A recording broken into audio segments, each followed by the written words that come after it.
It's 1692 in a small Protestant village in colonial America. Men and women are imprisoned left and right with no evidence, some hung. Children are roaming orphaned. Livestock whine and moan, dying of hunger. The name of this village is known worldwide, Salem. The Salem witch trials were a series of accusations by a young lady named Abigail Williams. She accused anyone she had a problem with. In terms of evidence for conviction, there wasn't much needed.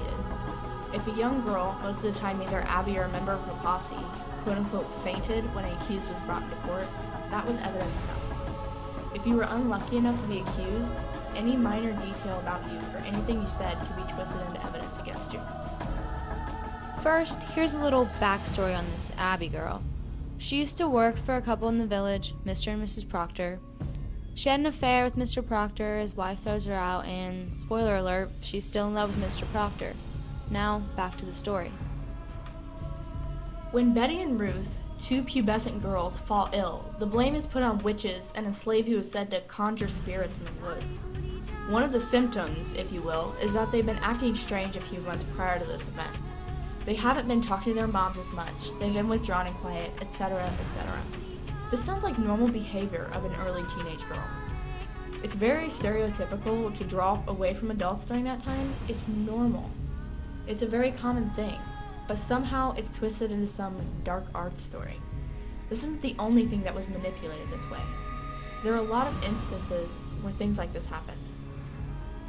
In another instance, an old man asked Reverend Hale, he's sort of the expert on witchcraft, about his wife's behavior. The old man, that's what we'll call him, claims that he wakes up in the middle of the night sometimes to find her reading strange books. He says while she's reading them, he can't remember his prayers. Okay, this guy is very old, about 80. He's sort of a comedic element in the play due to his age. Couldn't it just be that he simply forgot his prayers? The men of the village twist this so it seems that the old man's wife is reading books about witchcraft. She is then arrested and put in jail. Another example of normal things being twisted that way is the case of Goody Good. She's blamed by a slave who is said to be conjuring spirits in the woods, the one we talked about earlier. The slave is accused first, but then out of fear turns the blame towards Mrs. Good. Immediately afterwards, another woman chimes in. She says that Goody Good has been her midwife 3 times, and her baby's always shriveled in her hands. Although this woman has lost babies when Goody Good wasn't her midwife, Mrs. Good is accused of associating with the devil and killing the children on purpose. As soon as this is spoken, someone else perks up and claims they saw Goody Good with the devil. This person is Abby, the girl we said had an affair earlier and seemed a little off. Of course, Goody Good wasn't actually killing those poor babies, but when multiple people accuse her of it, it seems very suspicious. It seems almost plausible that witchcraft could be the reason for the poor woman's misfortune and birthing rate. And that's not all. Eventually, John Proctor's wife is accused by Abby. The girl who slept with a married man, well, she's accusing that man's wife of witchcraft, knowing little evidence is needed to convict. She sat by a girl named Mary Warren during a trial, and Mary was sewing a doll to give to Mrs. Proctor when she got home. Abby saw her poke a needle through the doll when she was finished, and later that night took the facade to an extreme. Since she knew the needle was in the doll, and she knew that the doll would be in the possession of Mrs. Proctor, she stabbed a needle into herself that evening. She blamed it on Mrs. Proctor, saying that she had been practicing witchcraft with the doll and that Mrs. Proctor had intentionally shoved the needle into the doll.